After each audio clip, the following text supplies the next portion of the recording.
প্রিয় একাদশ শ্রেণীর ছাত্রছাত্রীরা, আর কয়েকদিন পরেই তোমাদের দ্বিতীয় সেমিস্টার পরীক্ষা। বলতে পারা যায় দ্বিতীয় সেমিস্টার পরীক্ষা তোমাদের দরজায় কড়া নাড়ছে। আজ এই ভিডিওতে আমরা আলোচনা করব একাদশ শ্রেণীর গুরুত্বপূর্ণ কিছু বাংলা প্রশ্ন সম্পর্কে। বিভিন্ন স্কুলের শিক্ষক মহাশয়দের সঙ্গে আলোচনা করে এই সাজেশনটি বানানো হয়েছে। কারণ এবারের একাদশ শ্রেণীর যে পরীক্ষা তার প্রশ্নপত্র তৈরি করবেন স্কুলের থেকেই, স্কুলের বিভিন্ন শিক্ষক শিক্ষিকারা। তাই আমরা আজ যে ভিডিওতে যে প্রশ্নগুলি বলবো সেই প্রশ্নগুলি বিভিন্ন স্কুলের শিক্ষক মহাশয়দের দ্বারা নির্বাচিত। তাই ভিডিওটি শেষ পর্যন্ত দেখবে এবং প্রশ্নগুলো অবশ্যই করে যাবে। এ বিষয়ে বলে রাখি, আগামী যে দ্বাদশ শ্রেণীতে তোমরা উঠবে সেই দ্বাদশ শ্রেণীর প্রতিটি বিষয়ে গুরুত্বপূর্ণ নোটস, সাজেশন এবং আলোচনা এই চ্যানেলের মাধ্যমে আমরা প্রতিদিন করে থাকব। তাই তোমরা অবশ্যই চ্যানেলটিও সাবস্ক্রাইব করে রাখবে। দ্বাদশ শ্রেণীর দ্বিতীয় সেমিস্টার বাংলা পরীক্ষা 3 মার্চ 2025 দুপুর 2টো থেকে তোমাদের শুরু হবে। প্রথমে বাংলা গল্প থেকে 5 নম্বরের একটি প্রশ্ন আসবে। ছুটি গল্পে মামা বাড়িতে ফটিকের যে দুরবস্থা হয়েছিল তা নিজের ভাষায় লেখো। দ্বিতীয় প্রশ্ন, ছুটি গল্পের নামকরণ সার্থকতা বিচার করো। তৃতীয় প্রশ্ন, ছুটি গল্পে ফটিক চরিত্রটি আলোচনা করো। চতুর্থ, মা, এখন আমার ছুটি হয়েছে মা, এখন আমি বাড়ি যাচ্ছি। কোন প্রসঙ্গে এমন উক্তি? উক্তিটির তাৎপর্য লেখো। 5 নম্বর প্রশ্ন, বিধবা এ প্রস্তাবে সহজেই সম্মত হলেন। বিধবার কাছে কী প্রস্তাব দিয়েছিলেন? তিনি এই প্রস্তাবে কেন সম্মত হলেন? এরপর আছে তোমাদের প্রেমেন্দ্র মিত্রের তেলেনা পোতা আবিষ্কার। তেলেনা পোতা আবিষ্কার থেকে যে গুরুত্বপূর্ণ প্রশ্নগুলি, তার মধ্যে তেলেনা পোতা যাওয়ার কারণ কি? লেখক একে আবিষ্কার বলেছেন কেন? মনে হবে তেলেনা পোতা বলে কোথাও কিছু সত্যি নেই। এ কথা কার কখন মনে হবে? এরূপ মনে হওয়ার কারণ কি? 3 নম্বর, আপনার আসল উদ্দেশ্য আপনি নিশ্চয়ই বিস্তৃত হবেন না। আসল উদ্দেশ্য কি? সেই উদ্দেশ্য সাধনে উদ্দিষ্ট ব্যক্তি কি করলেন?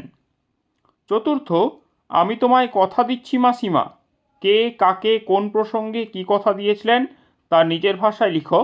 এর অথবা হতে পারে, কে নিরঞ্জন এলি, নিরঞ্জন কে, কোন পরিস্থিতিতে গল্পকথক নিরঞ্জনের ভূমিকায় অবতীর্ণ হয়েছিলেন।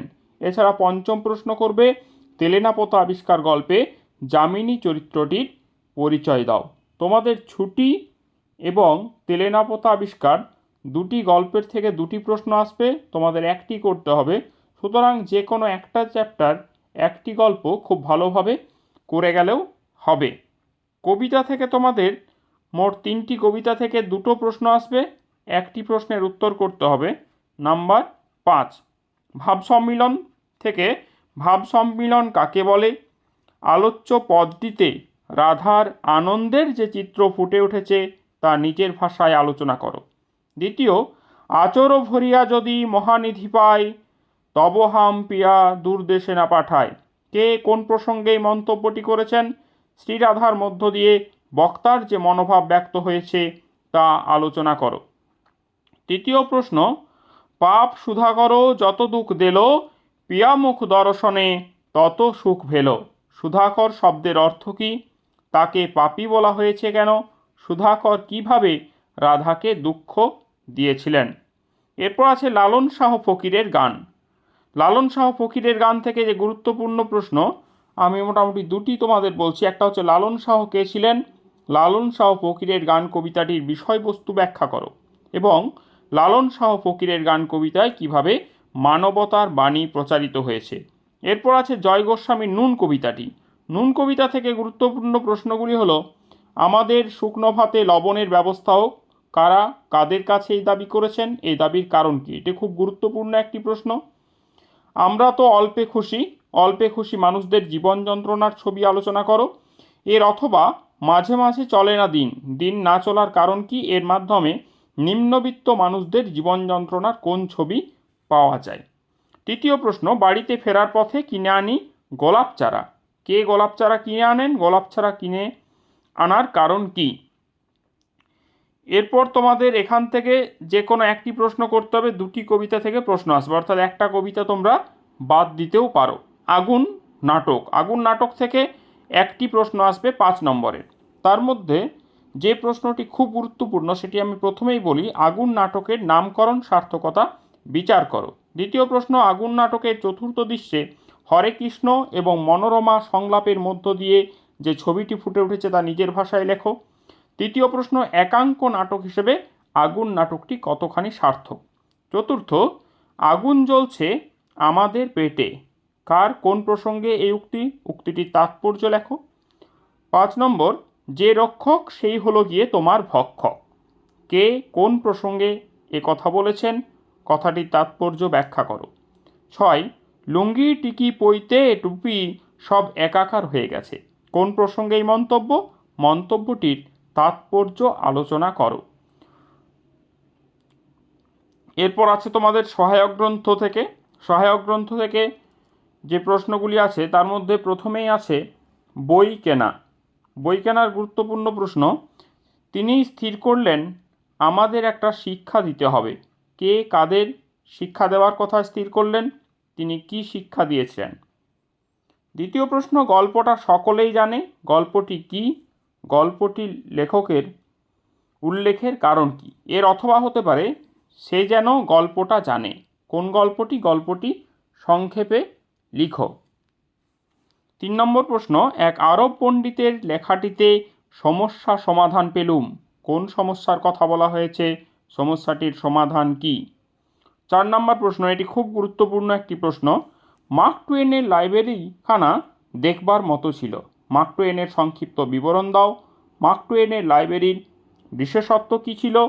আদ্রে জিদে কীভাবে তার লেখক বন্ধুদের শিক্ষা দিয়েছিলেন? এই প্রশ্নটি প্রত্যেকেই করবেই, কারণ বিভিন্ন স্কুল থেকেই এই প্রশ্নটি আসার আছে। এরপর আছে আজব শহর কলকাতা। আজব শহর কলকাতা থেকে যে প্রশ্নগুলি গুরুত্বপূর্ণ তার মধ্যে আজব শহর কলকাতা প্রবন্ধের নামকরণ সার্থকতা আলোচনা করো, এটি প্রত্যেকেই করে যাবে। এরপর আজব শহর কলকাতায় বটে, লেখকের এমন মন্তব্যের কারণ কি, অথবা এমন সময় সপ্রমাণ হয়ে গেল আজ কলকাতা আজব শহর, কিভাবে প্রমাণ হয়েছিল। তৃতীয় প্রশ্ন, পৃথিবীর কি অদ্ভুত রীতি, এখানে কোন রীতির কথা বলা হয়েছে এবং তা অদ্ভুত কেন।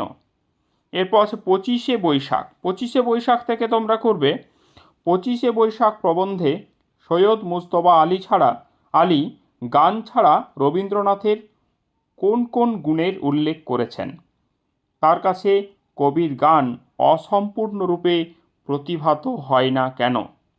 দ্বিতীয় প্রশ্ন, 25শে বৈশাখ প্রবন্ধে লেখক সৈয়দ মুজতবা আলী রবীন্দ্রনাথকে বিশ্বকর্মা মহাত্মা বলে উল্লেখ করেছেন কেন।